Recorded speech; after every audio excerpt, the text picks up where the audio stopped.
স্বাধীনতা, সাম্য ও সম্প্রীতির জন্য কবিতা এই স্লোগানে শুরু হয়েছে 2 দিনব্যাপী জাতীয় কবিতা উৎসব। সকালে ঢাকা বিশ্ববিদ্যালয় কেন্দ্রীয় লাইব্রেরি চত্বরে পতাকা উত্তোলন ও বেলুন উড়িয়ে উৎসবের উদ্বোধন করেন বৈষম্য বিরোধী ছাত্র আন্দোলন ও ছাত্র জনতার গণ অভ্যুত্থানের অগ্রপথিক শহীদ আবু সাইদের মা মনোয়ারা বেগম।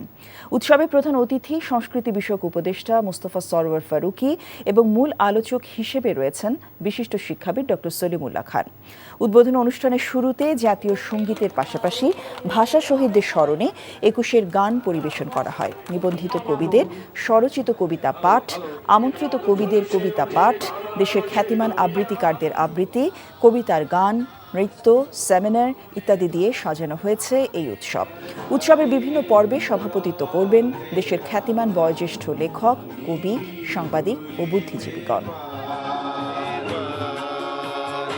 যমুনা রাইস কুকারে আছে 3-in-1 function. Jamuna rice cooker, smart রান্নায় আধুনিক জীবন। এই মুহূর্তে কবিতা উৎসবে আছেন আমাদের সহকর্মী আরাফাত ইসলাম। সরাসরি যাচ্ছি তার কাছে।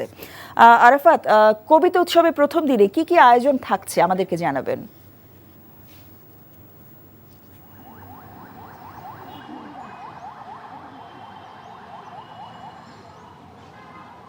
জসিন্তা, আজ সকাল 11টার দিকে আজকের কবিতা উৎসবের প্রধান অতিথি সংস্কৃতি বিষয়ক উপদেষ্টা মোস্তফা সরওয়ার ফারুকীর আগমনের মধ্য দিয়ে শহীদ আবু সাইদের মা মনোয়ারা বেগম তিনি সাথে থেকে বেলুন উড়িয়ে এবং পতাকা উত্তোলনের মধ্য দিয়ে উৎসবের উদ্বোধন করেন।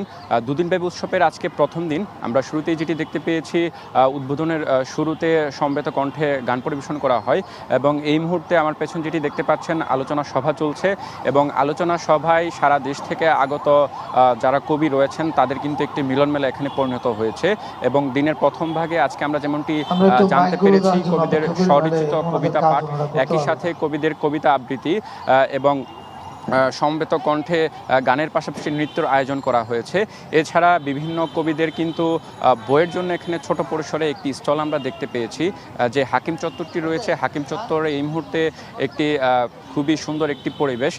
বিভিন্ন কবিরা তাদের অনেক দিন পর তারা যেমনটি বলছেন যে মত প্রকাশের স্বাধীনতা বা বিগত দিনে যে মুক্ত সংস্কৃতি চর্চার যেটি একটি ব্যাঘাত ঘটেছিল সেটি থেকে তারা বেরিয়ে আসতে পারেছে এবং তাদের বক্তৃতার মধ্য দিয়ে যেটি বেরিয়ে এসেছে, আগামী দিনে যাতে প্রকৃত যারা কবি রয়েছেন তাদেরকে যেন পদক দেওয়া হয়, কোনো দলীয়করণ করা না হয় এবং যে জাতীয় কবিতা পরিষদের উদ্যোগে যে জাতীয় কবিতা উৎসব হচ্ছে আগামীতে যেন আরো বড় পরিসরে এবং আরো দীর্ঘ সময় নিয়ে এই কবিতা উৎসব পালন করা হয়, এমনটি প্রত্যাশা তাদের। এখন পর্যন্ত এই ছিল আমার কাছে 36তম জাতীয় কবিতা উৎসবের প্রথম দিনের উদ্বোধনী পর্বের সর্বশেষ আপডেট। এতক্ষণ শুনছিলেন জাতীয় কবিতা উৎসবের সবশেষ খবর। যমুনা রাইস কুকারে আছে 3-in-1 function. Jamuna rice cooker, smart রান্নায় আধুনিক জীবন।